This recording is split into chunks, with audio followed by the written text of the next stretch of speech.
তো ডন একটা শিল্পী, তাই না? আর সালমান শাহর খুব ক্লোজ ফ্রেন্ড ছিল, আমি দেখেছি এটা আনন্দ শুটিং এর সময় আমি দেখেছি।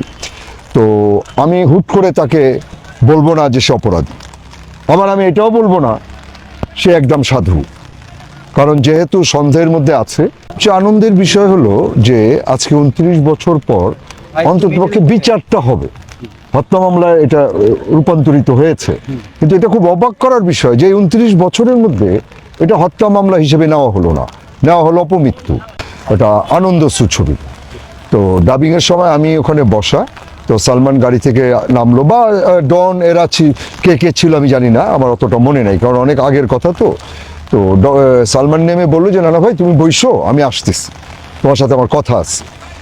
এই যে সে আসতেছি বলে যে গাড়িতে উঠে গেল, আর সে ফিরে আসেনি, আর তার সাথে আমার দেখা হয়নি। আর হয়তো দেখা হবে, যদি দেখা হয় ওপার যাওয়ার পর হয়তো দেখা হবে। আমি কয়েকজন মানুষকে প্রচণ্ডভাবে মিস করি।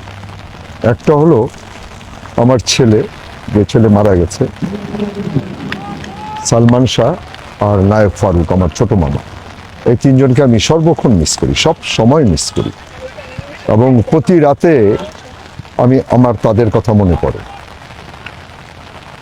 সালমানের সাথে ঘোরা, শুটিং করা, মধুপুরে আড্ডা মারা, আমি, হুমায়ুন ফরিদি, সালমান শাহ, আসলে ভোলা খুব কঠিন। আমার কিছু কিছু শিল্পী আছে যাদেরকে আমি হয়তো মৃত্যুর আগ পর্যন্ত ভুলতে পারবো না, যেমন রাজীব ভাই, সাদেক বাচ্চু, হুমায়ুন ফরিদি, আমার সালমান শাহ। আমি সবসময় বলি কিন্তু আমার সালমান শাহ, কারণ আমার এত প্রিয় ছিল আর আমি ওর এত প্রিয় ছিলাম। আমাদের বন্ধুত্বটা তো প্রকাশ হয়নি, কিন্তু এটা খুব একটা মানুষ জানতো না, কারণ আমি ওর চেয়ে বড় ছিলাম, প্রায় 10 বছরের বড় হচ্ছে আমি, যার জন্যে আমাদের বন্ধুত্বটা মানে ছোট ভাই বড় ভাইয়ের মতো ছিল। খুব চঞ্চল ছেলে ছিল, তো প্রচণ্ড মানে মানবতা একটা মানুষ। সে মানুষকে খুব ভালোবাসতো, গরিবদের ভালোবাসতো। না, আমি তো সালমানকে দেখতে আসতে পারিনি মানে আমি কিন্তু লাশ দেখি না।